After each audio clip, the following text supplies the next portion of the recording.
ചില ബിസിനസ്സുകാരുടെ കച്ചവടവും അവരുടെ മാർക്കറ്റിംഗ് സ്ട്രാറ്റജിയും ഒക്കെ കാണുമ്പോൾ തന്നെ ഇത് വലിയ അപകടത്തിലേക്കാണല്ലോ പോകുന്നത് എന്നുള്ളത് നമുക്ക് തോന്നാറുണ്ട്. അപ്പോൾ അത്തരത്തിൽ ചില വേഷം കെട്ടലുകൾ ഇപ്പോൾ ഈയിടെയായി നമ്മൾ കണ്ടുകൊണ്ടിരിക്കുന്ന ഒരാളാണ് ടോണി അച്ചായൻ എന്ന് പറയുന്ന ഒരാൾ. നമ്മളിപ്പോൾ കോട്ടയത്തേക്കോ അല്ലെങ്കിൽ മറ്റ് സ്ഥലങ്ങളിലേക്കൊക്കെ വണ്ടി ഓടിക്കുമ്പോൾ ഇദ്ദേഹത്തിൻ്റെ വലിയ ഹോർഡിങ്ങുകൾ ബോർഡുകളൊക്കെ തന്നെ നമുക്ക് കാണാം. ഇദ്ദേഹം ഒരു പ്രത്യേക രീതിയിലുള്ള ഡ്രസ്സിങ് ഗൈഡാണ് ഇദ്ദേഹം പ്രത്യക്ഷപ്പെടുന്നത് തന്നെ. കാരണം ചുമല, പച്ച, ചുവപ്പ് മുതലായ ഷൂകളൊക്കെ ഇട്ടാണ് ഇദ്ദേഹം പ്രത്യക്ഷപ്പെടുന്നത്. കൂടാതെ ഇദ്ദേഹം വലിയ സമ്പന്നനാണ് എന്ന് കാണിക്കുകയും എന്നാൽ വളരെ ദയനീയമായ വളരെ സാധാരണക്കാരനാണ് എന്ന് ഒരേ സമയം, അതായത് ഒരേ സമയം തന്നെ ഇദ്ദേഹം വലിയ സമ്പത്തുള്ള ആളാണെന്ന് നമ്മളെ കാണിക്കുകയും എന്നാൽ വളരെ സാധാരണക്കാരനെ പോലെ ഇദ്ദേഹം പെരുമാറുന്നു എന്ന് പറഞ്ഞുകൊണ്ട് ചില PR ഏജൻസികൾ ഇദ്ദേഹത്തെ വെച്ചുകൊണ്ട് വലിയ വേഷം കെട്ടുകൾ കാണിക്കുന്നുണ്ട്.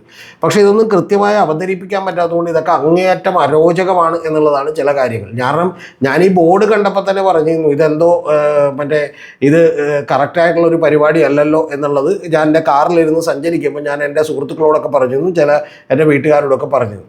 അപ്പോൾ എൻ്റെ വീട്ടിലൊക്കെ പറഞ്ഞപ്പോൾ ചിലരൊക്കെ പറഞ്ഞത് അങ്ങനെയൊന്നും പറയരുത്, കാരണം പുള്ളി ഒരുപാട് ചാരിറ്റി ചെയ്യുന്ന ഒരാളാണ് എന്നാണ് പറഞ്ഞിട്ടുള്ളത്. അപ്പോൾ ഇദ്ദേഹം ഇപ്പോൾ പറഞ്ഞുകൊണ്ടിരിക്കുന്നത് ഇദ്ദേഹത്തിൻ്റെ തന്നെ വീഡിയോ, അതൊന്നും കാണിക്കാൻ ഇപ്പോൾ നിർവാഹമില്ല, പക്ഷേ നിങ്ങളെല്ലാവരും കണ്ടിട്ടുണ്ടാവുമെന്ന് വിചാരിക്കുന്നു. ടോണി അച്ചായൻ എന്ന് പറഞ്ഞ് അടിച്ചു കൊടുത്തിട്ടുണ്ടെങ്കിൽ പുള്ളി ഒരു നന്മ മരമായി വിലസുകയാണ്. ഈ നന്മ മരമായി വിലസുന്നു, അതായത് ഇതിലെ അഴകിയ രാവണൻ എന്ന് പറയുന്ന സിനിമയിൽ മമ്മൂട്ടി പറയുന്നുണ്ട് ഭാനുപ്രിയോട്. നിങ്ങൾ സിനിമ കണ്ടിട്ടുള്ളവർക്കറിയാം, ഞാൻ സഹായിക്കാതെ ഞാൻ വിടില്ല എന്നുള്ളതാണ്. എന്ന് പറഞ്ഞാൽ അങ്ങനെ സഹായിക്കാൻ വരുന്നവർക്ക് എന്തെങ്കിലും ഉദ്ദേശം ഉണ്ടാകും എന്നുള്ളത് കൂടി നമ്മുടെ നാട്ടുകാർ മനസ്സിലാക്കണം. പിന്നെ പാവപ്പെട്ട സാധാരണക്കാരായിട്ടുള്ള ആളുകളായതുകൊണ്ട് അവരൊരിക്കലും എന്ത് ചെയ്യില്ല, അവർക്ക് ഇതിനെ എതിർക്കാനൊന്നും കഴിയില്ല. അപ്പോൾ അതുകൊണ്ട് ഇയാൾ എന്തുടായ്പ് കാണിച്ചാലും ഇയാളുടെ ബിസിനസ് വളർത്താൻ വേണ്ടിയിട്ടുള്ള സാധാരണ ഒരു 2-3 കോടി അടക്കി പരസ്യം കൊടുക്കുന്നതിന് പകരം ഇതുപോലെയുള്ള ചാരിറ്റി ഉടായ്പകൾ കാണിച്ചാൽ അതെന്ത് ചെയ്യും, ഒരു 10 ലക്ഷം രൂപക്ക് വലിയ റീച്ച് കിട്ടും എന്നുള്ളതുകൊണ്ടാണ് പുള്ളി ഇതൊക്കെ കാണിക്കുന്നത്. അത് പക്ഷേ കാണിക്കുമ്പോഴും ഒരു വകതിരിവില്ലാത്ത മനുഷ്യനാണെന്ന് നമുക്ക് മനസ്സിലാവും. കാരണം ഇയാൾ മറ്റേ ആളുകളോടൊക്കെ സംസാരിക്കുന്നത് വളരെ ഇതായിട്ടാണ്. അതായത് ഞാൻ നിനക്ക് ഒരു വളരെ പാവപ്പെട്ട ഒരു വീട്ടിൽ ചെന്നിട്ട് പുള്ളി ചോദിക്കുന്ന ഒരിക്കലും ഞാൻ കേട്ടു. ഞാൻ വലിയ അത്ഭുതപ്പെട്ടു പോയി. കാരണം അവർക്കൊരു നിവൃത്തിയില്ലാത്തതുകൊണ്ടാണ്, അല്ലെങ്കിൽ അവർ അപ്പം തന്നെ കർണക്കുറ്റിക്കിട്ട് അടിച്ച് പുറത്താക്കിയത്. എടാ ഞാൻ നിനക്ക് 1 ലക്ഷം രൂപ തന്ന് ഞാൻ വെറുതെ അങ്ങോട്ട് പോകുമെന്ന് നിങ്ങൾ വിചാരിച്ചാൽ അങ്ങനെ ഞാൻ ഒരിക്കലും പോകില്ല. കാരണം ഈ കിടപ്പോട്ട് എനിക്ക് പോകാൻ പറ്റും, അച്ചായൻ എങ്ങനെ സമാധാനമായിട്ട് ഉറങ്ങാൻ പറ്റും മോനെ എന്നൊക്കെ ചോദിച്ചുകൊണ്ട് ശരിക്കും പറഞ്ഞാൽ ഓവർ ആക്ടിങ്ങിൻ്റെ അങ്ങേയറ്റത്ത് ഓവർ ആക്ടിങ് ആണ്. കാരണം PR ഏജൻസികൾ തന്നെ 25 തൊട്ട് ടേക്ക് എടുത്തിട്ടുണ്ടാവും, നമുക്കറിയാമല്ലോ അത്. പക്ഷേ അതുപോലും എടുക്കാൻ പറ്റാത്ത, കാരണം മനസ്സിൽ എന്തെങ്കിലും ഒരു നന്മ ഉണ്ടെങ്കിൽ എന്ത് ചെയ്യാം, കുറച്ച് ആത്മാർത്ഥമായിട്ട് പറഞ്ഞാൽ അപ്പം തന്നെ എടുക്കാൻ പറ്റും. പക്ഷെ അങ്ങനെയൊന്നും ഇല്ലാത്ത, ഇത് ഫുൾ അഭിനയം ആയതുകൊണ്ട് പറ്റുന്നൊരു കാര്യമാണത്. അപ്പോൾ അങ്ങനെ എന്ത് ചെയ്യുന്നു, നീ ഇപ്പോൾ അങ്ങനെ വിചാരിച്ചോടാ, പോകുമെന്ന് വിചാരിച്ചോ, അങ്ങനെ ഇങ്ങനെ. പിന്നെ വളരെ പാവപ്പെട്ട ഒരു വീട്ടിൽ ചെന്ന് ഇദ്ദേഹം ചോദിക്കുന്നുണ്ട്, ആ ചോദ്യത്തോടെ എന്നെ ചിരിപ്പിച്ച് മണ്ണ് വെപ്പിച്ച് ഇത് ചോദിക്കണം, ഇങ്ങനെ കിടന്നാൽ മതിയാന്ന്.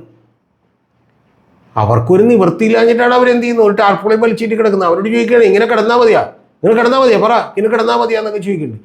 ഇങ്ങനെയുള്ള വേഷം കെട്ടലുകളൊക്കെ പുള്ളി നടത്തിക്കൊണ്ടിരുന്നത്. അപ്പോൾ പുള്ളി 40 എന്ത് ചെയ്യണം, 40 ശരിക്കും പറഞ്ഞാൽ ഓഫീസ് ആകുമ്പോൾ 40 വീടുകൾ പുള്ളി കൊടുക്കുമെന്നാണ് പറയുന്നത്. എന്ന് പറഞ്ഞ കാര്യം നിങ്ങൾക്ക് മനസ്സിലായോ? നമ്മളൊക്കെ കൂടി സഹായിച്ച് എന്ത് ചെയ്യണം, നമ്മളൊക്കെ കൂടി സഹായിച്ച് പുള്ളിക്ക് എന്ത് ചെയ്യണം, ഒരു 500, 50,000, 5 ലക്ഷം ഓഫീസ് ഉണ്ടാക്കി കൊടുക്കണം ഇന്ത്യയിൽ. അല്ലെങ്കിൽ പുള്ളി എന്ത് ചെയ്യും, 5 ലക്ഷം വീടുകൾ വെച്ച് കൊടുക്കും.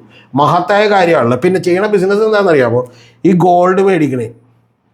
ആരെ ഒരു നിവൃത്തിയില്ലാതെ പാവം പിടിച്ച ആളുകൾ ഗോൾഡ് വിൽക്കാൻ വേണ്ടി വരുമ്പോൾ അവരുടെ നിന്ന് ഗോൾഡ് മേടിക്കണം. ഈ ഗോൾഡ് മേടിക്കുന്നതിൽ തന്നെ എനിക്ക് ചില കാര്യങ്ങളൊക്കെ പറയാനുണ്ട്. കാരണം അതിപ്പോൾ ഞാൻ മുഴുവൻ പറയുന്നില്ല. കാരണം ഗോൾഡ് മേടിക്കാൻ ചെല്ലുമ്പോൾ ഈ ഗോൾഡിൻ്റെ വെയിറ്റിലൊക്കെ തന്നെ ചില കടക്കാരെങ്കിലും ഒക്കെ അഡ്ജസ്റ്റ് ചെയ്യും. അപ്പോൾ അഡ്ജസ്റ്റ് ചെയ്യുമ്പോൾ എന്താണെന്ന് വെച്ചിട്ടുണ്ടെങ്കിൽ ഇവർക്ക് വലിയ ലാഭം കിട്ടും. ഇവർ പറയും ഗോൾഡിൻ്റെ ഇന്നത്തെ വിലയിൽ അതേ റേറ്റ് തന്നേക്കാന്ന് പറയും.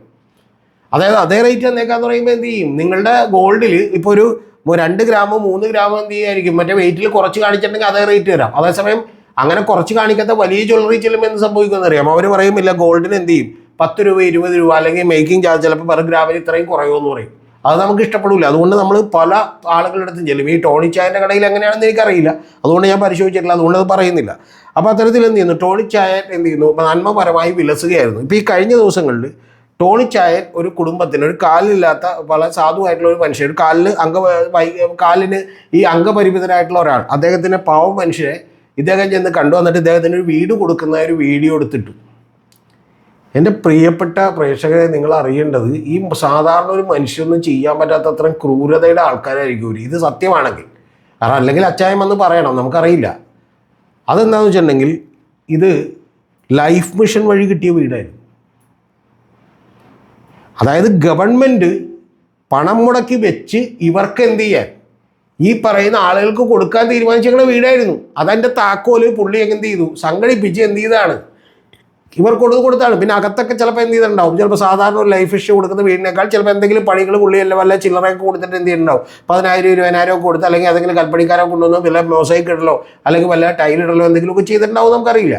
പക്ഷേ എങ്കിൽ പോലും യഥാർത്ഥത്തിൽ ഇത് ഗവൺമെൻറ് നടപടി എടുക്കേണ്ടതാണ്. അതാണ് എനിക്ക് പറയാനുള്ളത്. ഇത് നമ്മുടെ നാട്ടിലെ അതോറിറ്റികൾ വളരെ കൃത്യമായി നടപടി എടുക്കണം. നമ്മുടെ നാട്ടിൽ പിന്നെ ഒരു പ്രശ്നം കൂടിയുണ്ട്.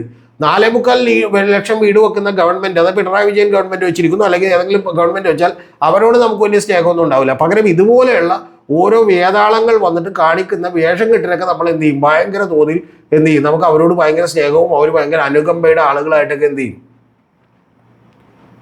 അപ്പം നിങ്ങളൊന്ന് ആലോചിച്ച് നോക്കി, എത്ര തിരിമുടിഞ്ഞ കള്ളനായിട്ടായിരിക്കും. അതായത് ലൈഫ് മിഷൻ, അതായത് ഗവൺമെൻറ് കൊടുക്കുന്ന വീടിൻ്റെ കീ മേടിച്ച് കൊണ്ടുപോയിട്ട് പുള്ളി കാറിൽ കയറ്റി ഞാൻ പുതിയ ഡ്രസ്സൊക്കെ ഇട്ട് നിങ്ങളെല്ലാവരും വന്നോന്ന്, ഡ്രസ്സ് പുള്ളി സ്വന്തം കയ്യിൽ നിന്ന് കാശ് കൊടുത്ത് മേടിച്ചാൽ നമ്മൾ വിചാരിക്കുന്നത്. ഇനി അതേതെങ്കിലും കടയിൽ നിന്ന് എടുത്തതാണോ എന്ന് നമുക്ക് അറിയാൻ പാടില്ല. കാരണം ഒരു പാവപ്പെട്ടവർ കൊടുക്കണമെന്ന് ചിലപ്പോൾ 5 ജോഡി ഡ്രസ്സ് മേടിച്ചിട്ട് 2 ജോഡി ആയിരിക്കും അവിടെ കൊണ്ട് കൊടുത്തിട്ടുണ്ടാവും, നമുക്കറിയില്ല. അത് കൊടുത്തതിന് ശേഷം എന്ത് ചെയ്യുന്നു, ആ ഡ്രസ്സൊക്കെ ഇട്ട് വന്ന് ഇവരെന്ത് ചെയ്യുന്നു, കാറിൽ കയറ്റി കൊണ്ടുപോകുന്നു, അത് മുഴുവൻ റീലെടുക്കുന്നു, എന്നിട്ട് അവിടെ കയറ്റി എന്ത് ചെയ്യുന്നു, എന്നിട്ട് പുള്ളി നിലത്തിരിക്കുന്നു, ഇയാളോട് എന്ത് ചെയ്യുന്നു, വർത്താനം പറയുന്നു. ഇതെങ്ങനെ പൊളിഞ്ഞെന്ന് വെച്ചിട്ടുണ്ടെങ്കിൽ ഈ അച്ചായൻ്റെ ഈ പറയുന്ന അച്ചായൻ്റെ റീലിൽ കണ്ട അതേ കുടുംബത്തിൽ തന്നെ നമ്മുടെ ഈ പറയുന്ന സോഷ്യൽ മീഡിയയിലൊക്കെ, അതായത് യൂട്യൂബുകളിലൊക്കെ അത്യാവശ്യം നന്നായി ഇൻ്റർവ്യൂ ഒക്കെ എടുക്കുന്ന രജനീഷ് നിങ്ങൾക്കറിയാമായിരിക്കുമല്ലോ. ഈ രജനീഷ് ലൈഫ് മിഷൻ വീടുകളെക്കുറിച്ച് എന്ത് ചെയ്തു, ഒരു പരിപാടി ചെയ്തു. അപ്പോൾ അതേ വീടുകളിൽ ഇതേ ആളെ തന്നെ കാണിക്കുന്നുണ്ട്, ഇതേ കുടുംബത്തെ തന്നെ കാണിക്കുന്നുണ്ട്. ഞാൻ രജനീഷ് ഒന്നും വിളിച്ചില്ല, പക്ഷെ മറ്റു പലരും രജനീഷ് വിളിച്ചപ്പോൾ രജനീഷ് കൂടി കൺഫേം ചെയ്തു ഇതേ ആളുകൾ തന്നെയാണെന്ന്. എന്ന് പറഞ്ഞാൽ ഇയാൾ കൊടുത്തേക്കണ വീടല്ല, ഇനി ഇയാളുടെ ബാക്കിയുള്ള 39 വീടുകൾ കൂടി ഇപ്പോൾ ഇതുപോലെ പരിശോധിക്കണം. പരിശോധിച്ചാലാണ് ഇനി ലൈഫ് മിഷൻ ഗവൺമെൻറ് വീടുകൾ ഇയാൾ അടിച്ചുമാറ്റി എന്ത് ചെയ്യുന്നുണ്ട്, ഇടനിലക്കാരായി ഇന്ന് വേറെ ആൾക്ക് കൊടുക്കുന്നുണ്ടോ എന്നറിയാം. ഈ രജനീഷ് നിങ്ങൾക്കറിയില്ലെങ്കിൽ, രജനീഷ് കുറച്ച് വിനയ ഗുണാന്വിതനായിട്ട് മറ്റേ റിമാക്കല്ലെങ്കിലിൻ്റെ ഇൻ്റർവ്യൂ ചെയ്യുകയും ലാസ്റ്റ് അദ്ദേഹം കുറച്ച് നാൾ എന്ത് ചെയ്യും, എയറിൽ പോവുകയൊക്കെ ചെയ്തതാണ്. രജനീഷ് പക്ഷേ എനിക്ക് ഇഷ്ടപ്പെട്ട ഒരു ഇൻ്റർവ്യൂറാണ്. ഞാനങ്ങനെ കാണാറില്ല, കാരണം അതിനകത്ത് കുറച്ച് പൈങ്കിളിയും സുഖിപ്പിക്കലും ഒക്കെ കൂടുതലാണ്. അതേസമയം എനിക്കിഷ്ടം കുറച്ചുകൂടി ഈ പറയുന്ന പോലെ സ്ട്രൈറ്റ് ടു സ്ട്രൈറ്റ് ക്വസ്റ്റ്യൻസ് ചോദിക്കുകയും കുറച്ചുകൂടി പ്രൊവോക്കേറ്റീവ് ആയിട്ടുള്ള ചോദ്യങ്ങൾ ചോദിക്കുകയൊക്കെ ചെയ്യുന്ന ആളുകളെയാണ്. പക്ഷേ രജനീഷ് അങ്ങനെയല്ല, ചെല്ലുന്ന ആരാണെന്ന് വെച്ചാൽ അവർക്കനുസരിച്ചാണ് ചോദ്യങ്ങൾ ചോദിക്കുക, ലാസ്റ്റ് എന്ത് ചെയ്യുന്നു, അവരുമായിട്ടൊരു ഫോട്ടോ എടുക്കുകയും അത് ഫേസ്ബുക്കിൽ ഇടുകയൊക്കെ ചെയ്യുന്ന ഒരാളാണ്. പക്ഷേ കുഴപ്പമില്ല കേട്ടോ, രജനീഷ് കാര്യങ്ങളൊക്കെ അറിയാവുന്ന, കൃത്യമായി ഒരു പ്രിപ്പയർ ചെയ്യുന്ന ഒരാളാണ് എന്നുള്ള കാര്യത്തിലൊന്നും സംശയമില്ല. അപ്പോൾ അങ്ങനെയുള്ള രജനീഷ് ചെയ്ത ഏറ്റവും വലിയ ഉപകാരം, ഞങ്ങൾ റിമാക്ക് അല്ലെങ്കിൽ നടത്തിയിട്ടുള്ള ഇൻ്റർവ്യൂ ഞങ്ങൾ ക്ഷമിച്ചു. കാരണം ഏറ്റവും വലിയ ഉപകാരം എന്ന് പറയുന്നത് ഇത്തരത്തിലുള്ളൊരു പടി എന്ത് ചെയ്താണ്. പിന്നെ ഇദ്ദേഹം ഏർപ്പെടുന്ന ബിസിനസ് എന്താണെന്ന് മനസ്സിലായല്ലോ നിങ്ങൾക്ക്, അച്ചായൻസ് ഗോൾഡാണ്. അതായത് ഇയാളുടെ അടുത്തുകൊണ്ട് ഗോൾഡ് വിൽക്കാം, മനസ്സിലായ? എന്ന് പറഞ്ഞാൽ അച്ചായൻ്റെ ഗോൾഡാണ്. ഇനി ഇതുപോലെ തന്നെ വേറെ അവതാരങ്ങളാണ്. ഇപ്പോൾ ലക്ഷ്മി നക്ഷത്ര എന്ന് പറയുന്ന ഒരു പുള്ളിക്കാരി, ഇപ്പം ഞാനിത് കേട്ടുകൊണ്ടിരിക്കുമ്പോൾ ഇപ്പോൾ ഈ റിപ്പോർട്ടർ ചാനലൊക്കെ നിരന്തരമായി പരസ്യം കൊടുക്കുന്നതാണ് വൈറ്റ് ഗോൾഡ് എന്ന് പറയുന്നത്. അതായത് സ്വർണ്ണത്തിന് നിങ്ങൾ എന്ത് ചെയ്തോ, പലിശ അടച്ച് മടുത്തോ എന്നാണ് ചോദിക്കണം ലക്ഷ്മി നക്ഷത്രം വന്നിട്ട്. പിന്നെ പലിശ അടച്ച് മടുത്തെങ്കിൽ നിങ്ങൾ എന്ത് ചെയ്യൂ, നിങ്ങൾ അതിൽ നിന്ന് രക്ഷപ്പെടാൻ എന്ത് ചെയ്യേണ്ടതെന്ന് അറിയാമോ? കൂളായിട്ട് എന്ത് ചെയ്തു, സ്വർണം വിറ്റോളൂ എന്നാണ്. വൈറ്റ് ഗോൾഡിൽ കൊണ്ടുവന്ന് സ്വർണം വിറ്റോളൂ, പിന്നെ പ്രശ്നമില്ല, പിന്നെ അടക്കണ്ടല്ലോ. അതായത് നിങ്ങളിപ്പോൾ ഒരു വീടിന് ലോൺ ഉണ്ടെന്ന് പറഞ്ഞാൽ നിങ്ങൾ വീടിൻ്റെ ലോൺ അടച്ച് മടുത്തോ, എങ്കിൽ വീടൊക്കെ വിറ്റിട്ട് എന്ത് ചെയ്തോളൂ, സുഖമായിട്ട് ജീവിച്ചോളൂ, ഏതെങ്കിലും റോട്ടിൽ പോയി കിടന്നോളൂ എന്നാണ് ലക്ഷ്മി നക്ഷത്രത്തിലേക്ക് വന്നിട്ട് നമ്മളോട് ഉപദേശിച്ചുകൊണ്ടിരിക്കുന്നത്. ലക്ഷ്മി നക്ഷത്രത്തെ സംബന്ധിച്ച് പിന്നെ ചെറിയ ചില്ലറ മേടിച്ച് പരസ്യം ഷൂട്ട് ചെയ്തു എന്നുള്ളതേ ഉള്ളൂ, അത്രേ ബോധമുള്ളൂ. അതുകൊണ്ട് നമ്മളൊക്കെ അത് വിടാം. പിന്നെ ഇതുപോലെ തന്നെയാണ് നമ്മുടെ പല സെലിബ്രിറ്റീസ്, വിജയും റിമി ടോമിയൊക്കെ പറഞ്ഞുകൊണ്ടിരുന്നത് നിങ്ങൾ എന്ത് ചെയ്യും, ഓൺലൈൻ റമ്മി കളിക്കും എന്നിട്ട് പണം നേടുമെന്നാണ്. ഒന്ന് ആലോചിച്ച് നോക്കി, ഈ നാട്ടിലെ ആളുകളെ കഷ്ടത്തിലാക്കാൻ വേണ്ടി ഇത്തരത്തിലുള്ള കുറേ സെലിബ്രിറ്റീസും ഒക്കെ ഇറങ്ങിയിട്ടുണ്ട്. അത് കൂടാതെയാണ് ഇതുപോലെ നമ്മുടെ ടോണി ചായനൊക്കെ കൂടി എന്ത് ചെയ്തിട്ടുള്ളത്, ഇറങ്ങിയിട്ടുള്ളത്. എനിക്ക് യാതൊരുവിധ വിരോധമില്ല വെച്ചിട്ട് ഞാൻ പലപ്പോഴും പോയി ഭക്ഷണം കഴിച്ചിട്ട് പോലും ഈ മൃണാളിൻ്റെ കടയെക്കുറിച്ചൊക്കെ ഞാൻ ഇതുകൊണ്ടാണ് നിങ്ങളോട് പറഞ്ഞത്, ഈ ഓവർ അഭ്യാസം നിർത്തൂ. നാട്ടിലുള്ള ആളുകൾ മുഴുവൻ പൊട്ടവരന്മാരാന്ന് വിചാരിക്കില്ല. ഇപ്പോൾ മൃണാളിൻ്റെ കടയിൽ കാറ് പാർക്ക് ചെയ്യാം, നിങ്ങൾക്കറിയോ? നേരത്തെ കാറ് പാർക്ക് ചെയ്യാൻ പറ്റില്ല, കാരണം പാവപ്പെട്ടവൻ കാറായിട്ട് വരില്ല. അങ്ങനെ കാറായിട്ട് വരുന്നവന് അവിടെ നിന്ന് ഫ്രീ ഫുഡ് കൊടുക്കുന്ന പ്രശ്നമില്ല എന്നാണ് പറഞ്ഞിരുന്നത്. ഇപ്പോൾ കാറ് പാർക്ക് ചെയ്യാം. ഞാൻ നേരിട്ട് പോയിരുന്നു, അപ്പോൾ കാറ് പാർക്ക് ചെയ്തോളാൻ പറഞ്ഞു. അപ്പോൾ ഞാൻ പറഞ്ഞു പാവപ്പെട്ടവൻ്റെ കാറ് പാർക്ക് ചെയ്യാമെന്ന് പറഞ്ഞു. പിന്നെ ഇപ്പോൾ അവിടെ എന്ത് ചെയ്തു, 60 രൂപയ്ക്ക് മീൽസാ കൊടുക്കാൻ തുടങ്ങി. കാരണം കച്ചവടം ഭയങ്കരമായിട്ട് കുറഞ്ഞു. ആ കച്ചവടം കുറഞ്ഞുകൊണ്ടാണ് പിന്നെ എന്ത് ചെയ്തു, 5500 രൂപക്ക് മെസ്സിൽ, അതായത് എറണാകുളത്ത് താമസിക്കുന്ന ആൾക്ക് രാവിലെ ഉച്ചയ്ക്കും വൈകുന്നേരം ഫുഡ് കൊടുത്തേക്കാന്നൊക്കെ പറഞ്ഞു. ഭയങ്കര തിരക്കുള്ള ഒരു കടയും എന്ത് ചെയ്യില്ല, അത്ര പണിക്കൊന്നും പോകില്ല. ഇപ്പോൾ പാരഗൺ പോകാൻ പറ്റില്ല, വൃന്ദാവന് പോകാൻ പറ്റില്ല. അവരൊന്നും ഈ ചെറിയ റവന്യൂവിനെ കുറിച്ച് ആലോചിക്കില്ല. പിടിച്ചു നിൽക്കാൻ വേണ്ടിയിട്ടാണ്. അതിലൊന്നും എനിക്ക് സങ്കടമില്ല, അത് പൂട്ടിപ്പോകണമെന്നും എനിക്ക് ആഗ്രഹമില്ല. പക്ഷേ ഈ പറയുന്ന ഓവറായിട്ടുള്ള വേഷം കെട്ടലുകൾ എന്ത് ചെയ്യണം? ഇപ്പോഴും പക്ഷേ മൃണാൾ പൂർണ്ണമായിട്ടും മര്യാദക്കായിട്ടില്ല. മൃണാൾ പറഞ്ഞുകൊണ്ടിരിക്കുന്നത് പിന്നെ പോലീസുകാർക്ക്, നേഴ്സുമാർക്ക്, ബാക്കിയുള്ളവർക്ക്, അതായത് ഒരുപാട് മറ്റേ സർവീസുകൾ പറഞ്ഞിട്ട് അവർക്കെല്ലാം അവിടെ ചെന്ന് 20% ഡിസ്കൗണ്ട് കിട്ടുമെന്നാണ്. എന്ന് പറഞ്ഞാൽ ഈ നാട്ടിൽ ആരെയെന്ന് ചോദിച്ചാൽ 20% ഡിസ്കൗണ്ട് കിട്ടും. കാരണം കച്ചവടം കുറവ്, നിങ്ങൾ എന്തെങ്കിലും വന്ന് കഴിക്കൂ എന്നുള്ളതാണ് പുള്ളി പറഞ്ഞുകൊണ്ടിരിക്കുന്നത്. പിന്നെ പുള്ളി എന്താണ് മറ്റേ ടി വിയിൽ പരിപാടി ഉണ്ട്, ആ പരിപാടി കാണാൻ വേണ്ടി നിങ്ങൾക്ക് ഫ്രീ ആയിട്ടിരുന്ന് കാണാമെന്ന് പറഞ്ഞു. അങ്ങനെയെങ്കിലും കുറച്ച് പേര് കയറുമ്പോൾ കട്ടൻ ചായ ഫ്രീ ആണ്, ആ കട്ടൻ ചായയോടൊപ്പം ഇനി എന്തെങ്കിലും മേടിക്കുമല്ലോ, അപ്പോൾ അതൊക്കെ കാശെങ്കിലും കിട്ടട്ടെ എന്ന് വെച്ചിട്ടാണ്.